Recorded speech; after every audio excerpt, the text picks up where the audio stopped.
It is Friday, November 27. Welcome to CGN News. The United Nations Human Rights Office has expressed deep concern at the decision of the Trinidad government to deport 16 Venezuelan children.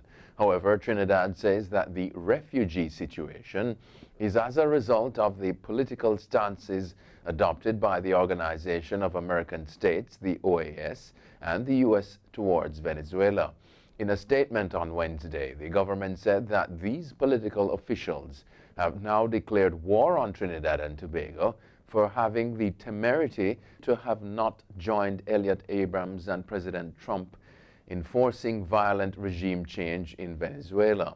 Prime Minister Dr. Keith Rowley questioned why a little island nation of 1.3 million people should maintain open borders to a neighbor of 34 million people, even during a pandemic.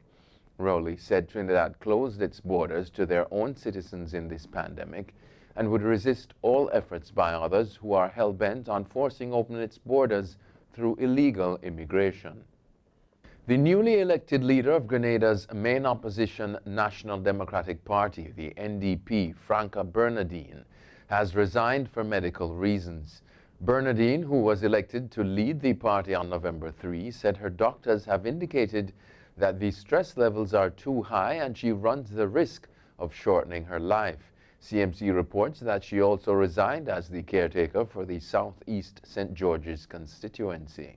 Bernardine gave the assurance that the NDP will continue to be her choice of political support.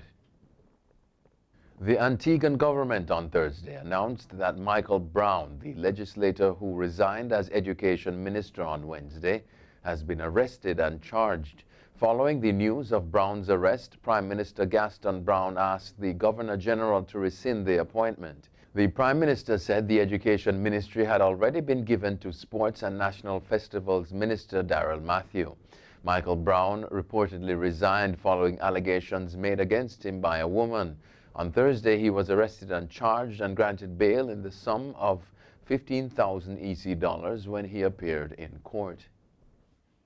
The Ministry of Finance is advising the public to avoid sharing a false message circulating online regarding the distribution of a COVID-19 grant by the Jamaican government.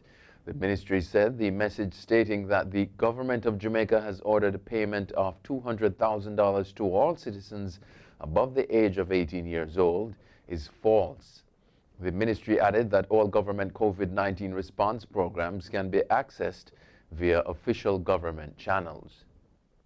The Pan American Health Organization, PAHO, is appealing to Caribbean and other nationals to avoid travel and large gatherings during the holidays. On Wednesday, PAHO said that holiday season gatherings and travel involve risks, and based on this, the public is being urged to follow the guidance of national and local health authorities to make the season as safe as possible during the COVID-19 pandemic.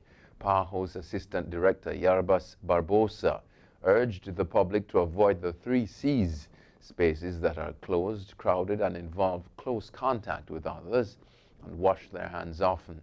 He added that PAHO and the WHO, World Health Organization, recommended that countries experiencing widespread transmission of the virus should seriously consider postponing or reducing mass gatherings. Mexico's Senate has approved hefty prison time for the filming or distribution of sexually explicit images without a person's consent or through deceit. Supporters of Olympia's law say it guarantees rights to personal privacy and sexual privacy and protects the integrity of women. The National Statistics Institute estimates that 9.4 million women in Mexico have been affected by online harassment. But having laws doesn't necessarily mean that crimes will be punished. The activist group Luchadoras said in a study of the 2,000 investigations opened in the last 3 years for unauthorized image sharing, only 17% have led to some legal consequences, and there have been only 4 convictions.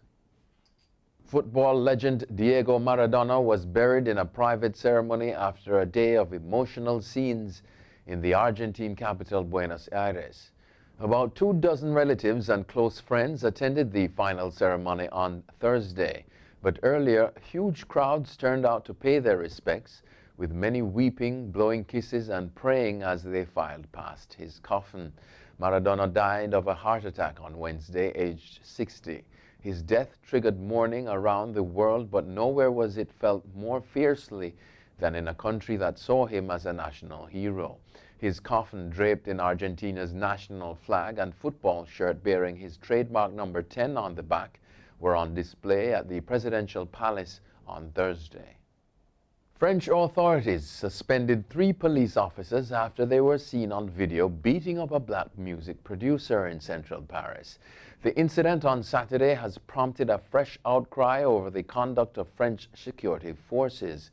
The security camera video shows the officers kicking, punching, and using their truncheons on the man after he entered his studio.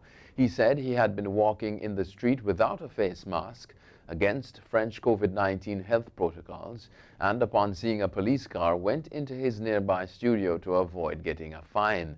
However, he said the police followed him inside and began to assault and racially abuse him. Speaking to reporters on Thursday, he said, quote, "I did nothing to deserve this. I'm lucky, unlike many others, because I have this video to protect me," end quote.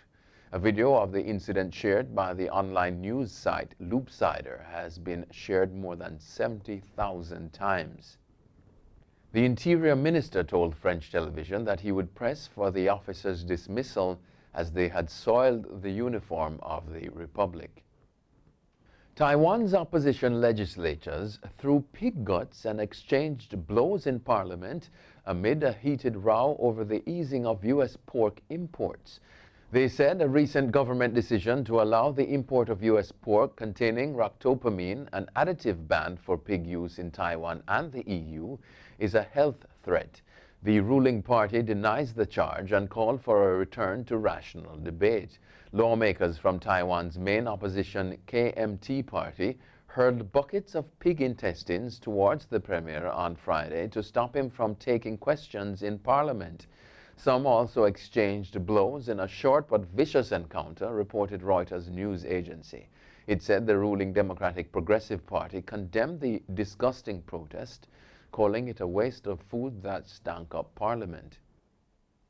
Amazon.com Inc. said on Thursday it would spend more than $500 million on one-time bonuses for its frontline employees in the United States who are working the holiday season amid the COVID-19 pandemic. Full-time operations staff in the United States who are employed by Amazon from December 1 to December 31 will receive a bonus of $300, while those in part-time roles will get $150, the online retailer said in a blog post. Several retailers, including Walmart Inc. and Home Depot Inc., have spent millions in bonuses to compensate staff for catering to a surge in online shopping during the pandemic.